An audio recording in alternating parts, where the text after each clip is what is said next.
up, DC Gang? It's your boy DreadHawk. This your girl Cash. Back with another video. Yes. Y'all see we got MrBallen again. Top 3 photos with disturbing backstories. Part 11. If y'all good at visualization with the stories that he's talking about, you can actually like see what's going on. Yep. Y'all at the right place with the right crew. Ready to get into it? Let's get into it. Let's go. Today, I'm going to share with you 3 progressively more disturbing stories, and at the end of each of them, I'm going to share with you the picture or pictures that are famously associated with them. But before I get into today's stories, if you're a fan of the strange, dark, and mysterious delivered in story format, then you've come to the right channel, because that's all I do, and I upload 3, 4, even 5 times every week. So if that's of interest to you, please place a Kick Me sticky note on the back of the like button shirt. Also subscribe to this channel and turn on all post notifications so you don't miss any of my weekly uploads. Alright, let's get into today's stories.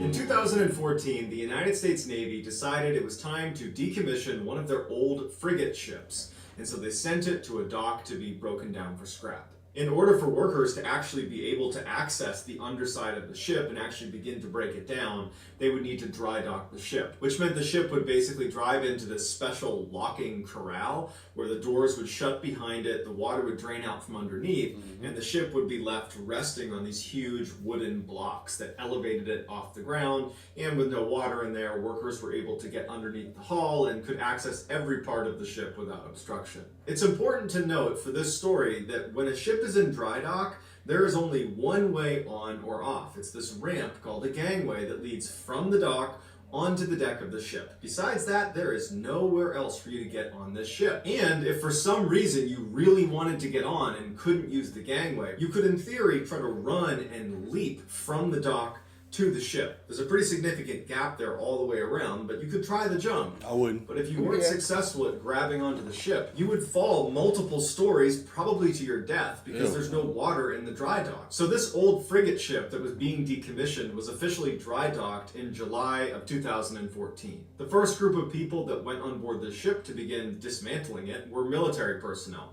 They were in charge of removing all of the sensitive equipment before civilians were allowed to go on board. The military personnel begin to wrap up, and it's getting late in the day, and they tell the foreman, who's in charge of all of the civilian workers that are going to be going on and finishing this decommissioning of the ship, they go to the foreman and they say, hey, we're done, we're wrapped up for the night, your workers are good to go, they can get on here tomorrow. The foreman would send a message to his boss that night, letting him know that they were on track to start work the next day. The boss would respond and say, hey, can you go on there tonight and take pictures of all the different workstations so we know how many people that we need to place in different segments of this big ship. So the foreman walks onto the ship and proceeds to take hundreds of pictures all over the inside of the ship. Now, the ship itself was pitch black inside. There was no electricity, and it was nighttime. So he had a flashlight the whole time, but whenever he took a picture, he would turn his flashlight off and then use the flash on his camera before going back to his actual flashlight. So all night he's going room to room taking all these pictures, and at some point he realizes he's photographed everything he needs to. So he leaves, he goes back to his office, he uploads the pictures, and he sends them to his boss. His boss wrote back almost immediately and just said, who's the guy with the axe? Now, the foreman has no idea what he's talking about. He was just in the ship by himself for a couple of hours and didn't see anyone. So he reads the email again to make sure he read it correctly, and he sees that his boss has actually attached the picture he is referring to. Here is this guy clearly clutching an axe in a hallway that he was just in. And even creepier is the foreman is looking at where this picture was taken, and it was relatively early on in his photo shoot. And he had walked past the exact area where this guy is poking his head out of, which means the whole time he was down there, this guy with an axe was there with him. They review the security footage of a camera that was aimed directly at the ramp, the one entrance in and out of the ship. And that's a real photo. That's crazy. Yeah, he has an axe. So dark on that. Right. So he was waiting. I don't know what was his intentions were like. Was he trying to hurt somebody or? I mean, he got an axe. Yeah, exactly. You're not supposed to be on there. Do you know? I don't know. Might find something out. From the time the foreman left, no one else left. So they don't know how he got on or how he got off without being detected. But somehow he did. That was crazy. Yeah, that was crazy. Yeah. In 2014, Alan Ruby was I didn't even stop it. I wonder if they ever found it. Like, did they ever go back on the ship and find him? The guy with the axe. Yeah. Like, how did he get on and get off without any accountability? Like, right. I need to hear more on that story. If any of y'all know any more on that story, please let us know down in the comments. That's crazy.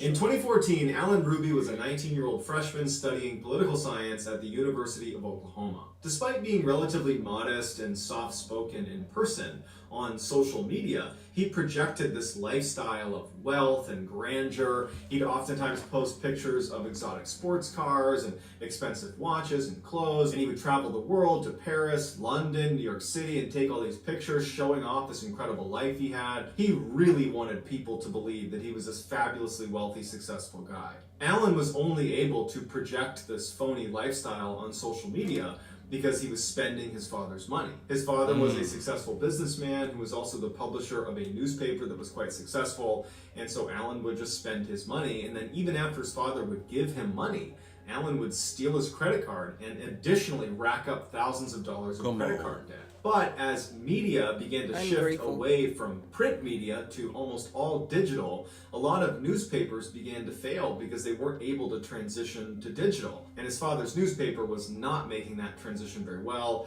and they were losing money left and right. And so Alan's father told everybody in his family, with a focus on Alan, that we all need to cut back on our spending because money's tight right now and it's unclear if it's going to turn around. So we got to be careful with how much money we do have. Alan acted like he was going to cut back on his lavish lifestyle, but in reality, he wasn't going to. He was totally addicted to spending money and giving off this vibe that he was so wealthy and successful. And so around this time, Alan steals his grandmother's credit card and secretly leaves the country and goes to Paris to have this vacation on his own. He's taking these pictures in front of the Eiffel Tower and he's spending all this money. And his father finds out that he's stolen this credit card and he's furious. And instead of waiting for Alan to come home and saying, don't do that again, he decides he's going to send him a message that he's going to remember. And he calls the police. Alan gets charged with theft. He pleads guilty and he has to go before a judge who sees that he has no criminal record. So he kind of goes easy on him. And he says that you need to pay back all the money you spent to your grandmother. And you need to go to an addiction program to try to break this habit of yours, to stop spending all this money. After Alan leaves court, his father felt like he finally got the message. It seemed like it had finally gotten through to him that this was a really big problem, and he felt like he had made the right decision in calling the police. But in reality, Alan hadn't changed at all. As soon as he got back from court, he was stealing from people outside of the family. He was taking loans from loan sharks, all of it. Man, this is an addiction. Yeah. Alan got that addiction of feeling like he wealthy. He got to show off on social media. Yep. He got to keep that up. He got to keep that lifestyle up, right. So that's why he went back and still do the same thing he was doing. I think the judge should have given him a time. But like most of the time. But I guess he say if you don't have like criminal records, then it's like a little slap on the wrist. That's crazy, boy. Stealing from people outside of the family. He was taking loans from loan sharks. All of this just to keep up with his phony appearance he portrayed on social media. On October 9th, 2014, Alan owed $3,000 to a particular loan shark and had no way of paying it back. So instead of asking his parents for money, which for him would have been too embarrassing, he decides the best course of action is to kill his entire family. And so he strolls into his home and he shoots his mom dead, he shoots his sister dead, and then he waits for his dad to come home and he shoots him dead. Because his big plan is with his whole family gone, he's going to become the sole heir to the family's estate, and that will be enough money to not only pay off this $3,000 debt, but have a little left over so he can go on vacation to Paris again. So after he's committed this horrible crime, he leaves his... I'm going to stop it again, y'all, but see, that's the crazy part right there. Yeah. You got to watch people in your family as well as who's in your household or who you're around. Right. Especially, I mean, you got to know, too, like, he was stealing from them. He was already stealing from me, so I would already feel kind of sketchy with him being around me and around my valuables and things like that. It's just, like, you want to be like, oh, well, he's my son or he's my, you know. Got to cut ties. But then sometimes you got to cut ties. And, I mean, why didn't nobody told the... cops or whatever like that he was stealing from other people or they probably didn't didn't know, because that's the only way I can see that they didn't know. But what made them thought that he could get away with something like that, like just kill his whole family and I can be the heir, like, well, that addiction he's looking at money and gaining this and more wealth and all this and that, like, so Oh, man. Over so he can go on vacation to Paris again. So after he's committed this horrible crime, he leaves his family where they are. He goes and takes the surveillance footage from inside the house. It was on a DVD. Takes the DVD out, takes the murder weapon, leaves the house, chucks the DVD and the weapon into a lake, and proceeds to drive to Dallas, where he checks into a very fancy hotel and meets up with friends and parties the whole weekend. Crazy. His friends that were with him that weekend would later tell investigators that Allen seemed totally normal. There was no red flags. There was no indication that anything was wrong. He was just laughing it up and having a great time that whole weekend. The following Monday, when Allen's father doesn't show up for work, the police are notified. They go to the house and they find the Ruby family. When police went out and got Allen and brought him back to the station to chat with him and tell him what happened and see if he knew anything, his sad reaction to his whole family now being deceased was apparently so insincere that officers almost immediately assumed that he was probably the guy that did it. Ultimately, Allen would confess, and the prosecutor wanted to push for the death penalty, but Allen's remaining living family members actually said, don't do the death penalty. We don't want to risk that not happening. We want to see justice served right now. Can we create a plea agreement where he gets life in jail, but there's absolutely no way for him to get paroled, no matter how good his behavior is, no matter how old he is, no matter what, he can't ever get out of jail. And so they did. They created that plea agreement. They gave it to Allen to sign. He signs it, and as they're walking out of the courtroom, his last remaining family members disown him and say, "May God have mercy on your soul," and they leave. This is the picture that Allen uploaded to his Instagram account just hours after killing his entire family. They're all lying on the ground in his house at the time this picture is being taken. He's in this fancy hotel room with his friends, and the caption reads, "College wouldn't be half as fun without these two peaches. Hashtag best friends." You did all that for money. I mean, come on. And the image is the repetition, and he loved that. That's why he got so addicted to it, and to the point that he killed his own family for it. You know, they like to say money's the root of all evil, but that's not the case. I think it's not money, it's the people. The love for the the people go crazy. Yeah. Oh, man. One night in the early 1950s, a little boy named Issei Sagawa was having this dream where he and his brother were being boiled alive to be eaten. Sagawa says when he woke up, he immediately began fantasizing about what it would be like to be on the other side of that, to be on the outside with a human inside of the pot that you're boiling, that you're going to eat. And he became totally obsessed with the idea of eating another person. By the time he was in first grade, he would find himself staring at his different classmates' legs, and his mouth would be watering because he wanted to take a bite out of their leg. For 3 decades, he was able to suppress that urge, but in 1981, those cannibalistic urges would get the better of him. One summer day while he was in Tokyo, he saw this woman that he wanted to eat, and he couldn't help himself, and so he began following her down the road, and he saw her go into her apartment. He waited for a minute, went around back, and climbed in the window. That's why I say you have to be aware of your surroundings. You have to look around, look behind you, look aside of you, just to look. I mean, you might be gotta look up, look down. None of that. Because you never know who's following you. Even when you're driving in a car, you never know like who is following you nowadays. Yeah, that's crazy. You gotta watch everything. And he saw her go into her apartment. He waited for a minute, went around back, and climbed in the window. And when he got inside, she was asleep. And he hadn't thought of a plan for what he was going to do once he was inside. And so he's just standing there thinking, well, now what do I do? How am I going to eat her? What am I going to do next? And as he's sitting there wondering what to do next, she wakes up and she screams, and he runs away. After this breaking and entering incident, Sagawa would actually seek help. So he goes to a psychiatrist and he says, this is what I did. I snuck into her house because I wanted to eat her. And the psychiatrist would end up telling Sagawa's family that I have to label him a high risk to society because he's not just thinking about doing these things. He's already acting out these fantasies. Now, Sagawa's father was extremely wealthy and powerful, and when he heard this from the psychiatrist, he was like, no, we're not going to do that. And so using his power and influence, he was able to kind of cover up what the psychiatrist had found, and he shipped his son to Paris. Once Sagawa landed in Paris, he enrolled at the Sorbonne University and began studying literature. Despite having sought help for his cannibalistic urges, when he was in Paris, he started having that urge again and he couldn't control it, and instead of going to another therapist or psychiatrist, he begins to look for another victim. Sagawa considered himself short, weak, and ugly,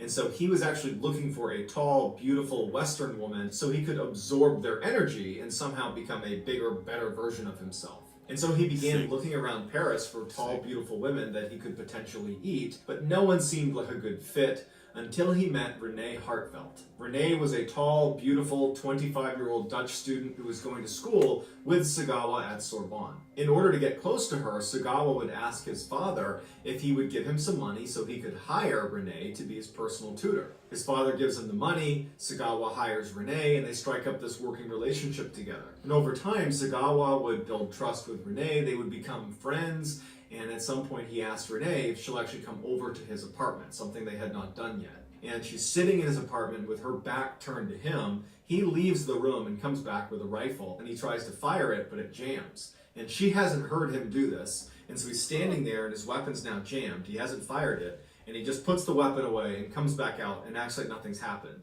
And he's sitting there wondering, is this a sign that I'm not supposed to do this? Yeah. But at the end of the night, when she finally left, he decides, you know what, I gotta go through with this. I have to eat her. And so the next night, he gets her to come over again. He gets the rifle out when she's sitting with her back to him once again, except this time the rifle fires. Only for an instant, he felt really bad and thought, maybe I should call an ambulance. But then he stopped himself and he said, you've waited so long for this. You gotta just go through with it. He immediately tried to take a bite out of her, but it was too difficult and unpalatable. So he calmly leaves his apartment, he goes to the store, he gets a blade, he comes back, and he's able to begin removing pieces of Renee so he can eat them. Over the next 2 days, Sagawa would eat most of Renee, and he would take pictures of himself throughout the entire experience. When he finally felt full, he left a couple pieces still in his freezer, but put the rest of her in a suitcase and went to dump her in a lake. But as he was wheeling these heavy suitcases around town, people saw them, and it just drew a lot of suspicion. And at some point, someone must have called the police. They show up, they ask him what's inside the suitcase, they open it up, and there's Renee. When questioned about it, he just said, I killed her to eat her flesh. Sagawa awaited trial for 2 years in a French prison, and when he finally went in front of a French judge, when the judge read the details of this crime, it seemed so crazy and outrageous that the judge decided there's no way Sagawa can be sane, and so he was deemed insane and unfit to stand trial. He was ordered to go to a mental institution where he would be held indefinitely. Shortly after that, the French deported Sagawa back to Japan, where they expected him to remain in a mental institution for the rest of his life. Oh. But that didn't happen because the French dropped his case and his documents were sealed. And when he arrived in Japan, the Japanese could not get access to his court documents, and so they did not have a case against Sagawa. So you just let a crazy person like that, now it's just... It never happened, like basically, and now he's back to probably doing what the hell he was doing before. Right. So was it because his family is powerful, wealthy, or whatever like that? That's why they dropped it, and they know who they were. Like, that could play a factor. You never know. I wonder if that could play a factor of why they did it, but I just don't see. I had a feeling he was about to say something about somebody let him go. Not get access to his court documents, and so they did not have a case against Sagawa. And so they had to let him walk free. And so in 1986, Sagawa checked himself out of the Japanese mental institution that he had been sent to, and he's been free ever since. This is a picture of what police discovered when they opened up Sagawa's fridge inside of his apartment in Paris. This is a picture of his kitchen inside of that apartment, where you can clearly see plates and different utensils that were all used to eat Renee. This is a picture of the suitcase that Sagawa was lugging around that police showed up and asked him to open and found Renee inside of. And this is Sagawa today, walking freely in Tokyo, even though he blatantly killed and ate someone and openly admits to it and has even profited off of it. He's written books and he's been featured on TV shows. He's even been called in to be a food critic. But what's even more horrifying is that Sagawa openly says that before he dies, he's going to do this again. He can't live with himself unless he eats at least one more person. So that's going to do it, guys. I hope you enjoyed today's stories. Let me know in the comments what you thought, and I will pin the best comment at the top of the comments section. If you haven't done this already and you enjoyed today's video, please put a Kick Me sticky note on the back of the like button's shirt. The fact that he was on TV shows, he wrote a book about it. He blew up about eating somebody.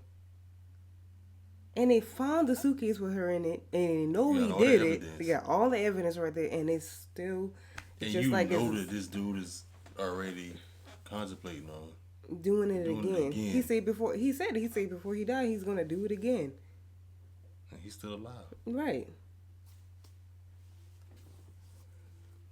I don't know, y'all. That is crazy. That one right there got me. Out of yeah. the top 3, That last one got me. That last one got me too. That is sick and that's crazy. I just don't understand. Like, how can he blatantly say that he did it and he do it and just get fame off of it, basically. And get fame off it, and then it's like nothing happened. Then people calling him to be a fool. Yeah, okay. The world we live in, right? Right. Y'all let us know how y'all feel about this down in the comment section down below. The top 3 photos with disturbing backstories, part 11 by MrBallen. Make sure y'all also check out his channel. Like his videos up. Subscribe to our channel if y'all haven't. Cut on the post notification bell. Follow us at DreadHawk and Cash if you have Instagram. You got anything else wrong? Got nothing else with him. I'm lost words, y'all. This your boy DreadHawk. And this your girl Cash. Catch y'all next one. Catch y'all next one.